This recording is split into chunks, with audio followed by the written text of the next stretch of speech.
Welcome to Cultural Mapping Group 4.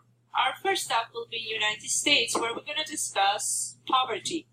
In the U.S., overall, there are 6.2 households living above the poverty line for every one household living below.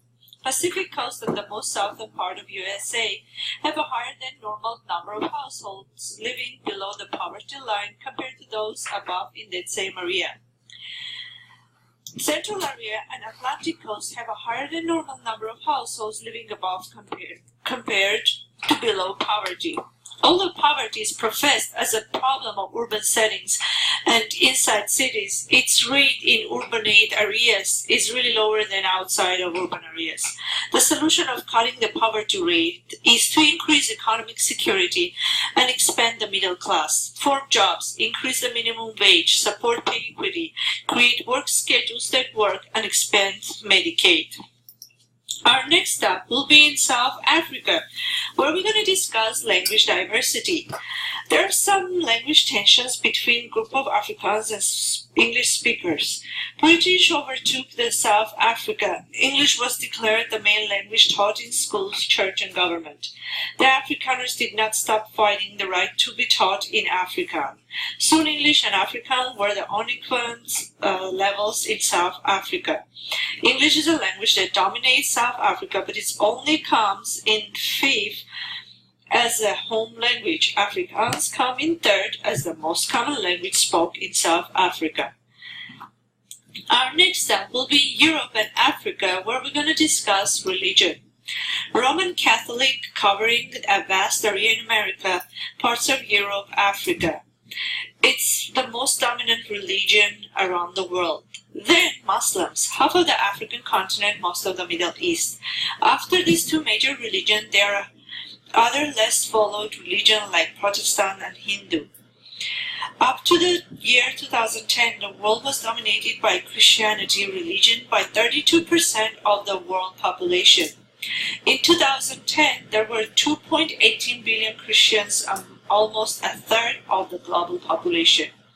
On the other hand, Muslim religion is the most fastest growing religion in the world.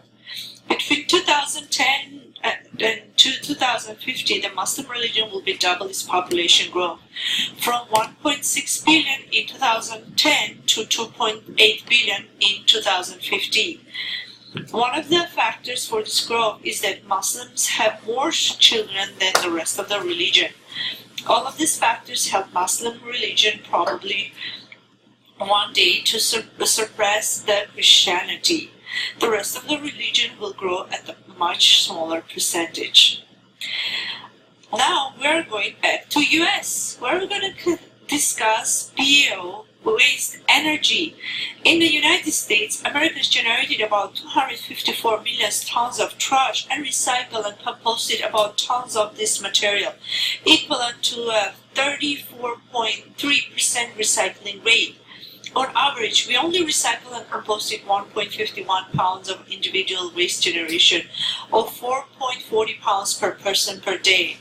As our garbage waste is continuously growing at the rapid rate pace, much of our waste are not being recycled, instead of filling up landfills which produce toxic waste. Well, the best solution towards our waste problem is to focus more on the benefit recycling. There are many waste that can be recycled and turned into energy. Therefore, United States is one of the many countries making the effort to turn bio-waste into an energy source, and the bio-waste can once again be recycled into a reusable. Our last stop will be in Japan, where we're going to discuss overgrowing population.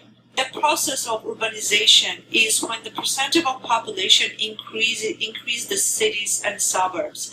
The population density, mostly in urban areas, which occurs because of industrialization and modernization. The main cities like Tokyo, Osaka, Nagoya, and Kyoto all have the highest population density. The growth of population in these areas happens over the last 100 years. However, the expansion brings problems like pollution, transportation, and of course space crowding. The government is trying to build new roads and houses, make efficient transportation because it helps the growth of economy businesses, and at the same time it harms farming and fishing. The solution to this problem will be if government makes these efforts in rural areas to have better communication with urban areas. Thank you for watching Group 4.